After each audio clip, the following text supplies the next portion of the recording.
You're listening to an audio article by the Common Constitutionalist.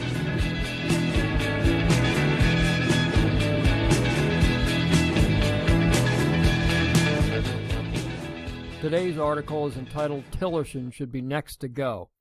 Is Secretary of State Rex Tillerson next on the chopping block? Perhaps he should be.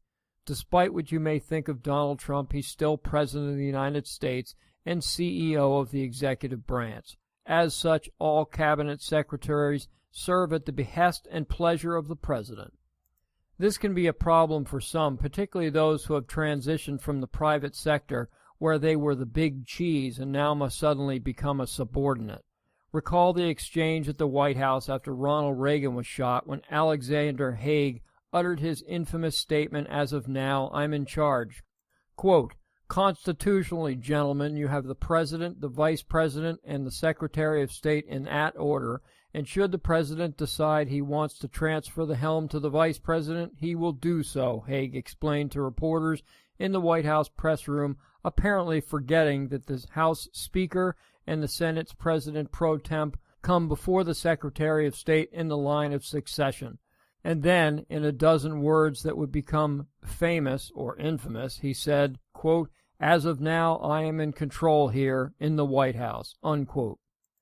Of course he wasn't, but he was probably used to being in charge, so in my opinion, this was just a natural, although knee-jerk and ignorant reaction.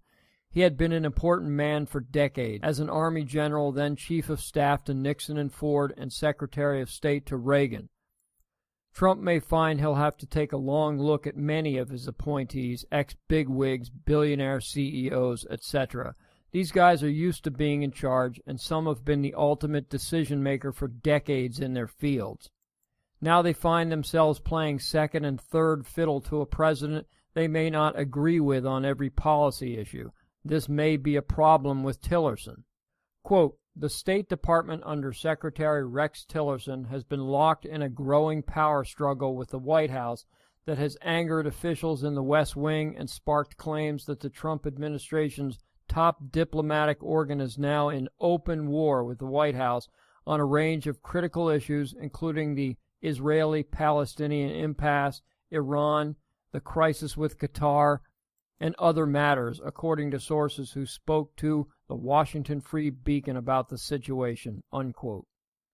The White House is said to be extremely frustrated that the Tillerson State Department has still not filled several key positions, thus allowing, quote, "former Obama administration appointees still at the State Department to continue running the show and formulating policy where they have increasingly clashed with the White House's own agenda," unquote.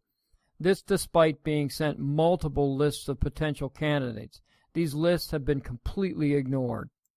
An anonymous source told the Beacon that, quote, "Tillerson was supposed to clean house, but he left half of them in place and he hid the other half in powerful positions all over the building. These are career staffers committed to preventing Trump from reversing what they created," unquote. This alone, in my opinion, is a fireable offense. One of these Obama holdovers is Stuart Jones, the Assistant Secretary of State for Near Eastern Affairs, in other words, the Middle East. Now we know what a disaster the Middle East had become under Obama, and this man has become Tillerson's go-to advisor on policy. This is unconscionable.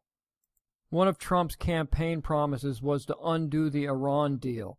But Tillerson and Stewart are, quote, "apparently spending time and effort trying to prevent the president from undoing the Iran deal," unquote. As mentioned, they are also in disagreement with the White House over Qatar, terror financing, and despite what Trump says, they won't even condemn Palestinian terror attacks. To me, this is an untenable situation. Tillerson must go, and the next appointee must clean house from stem to stern. Whatever you may think of Donald Trump as president, know this. He is being attacked from all sides, within and without. Neither the Congress nor the Senate appears to want to work with him. Now his own supposed people are rebelling against him. The next time someone complains that Trump hasn't made good on his campaign promises, remind them of this. Thank you for listening.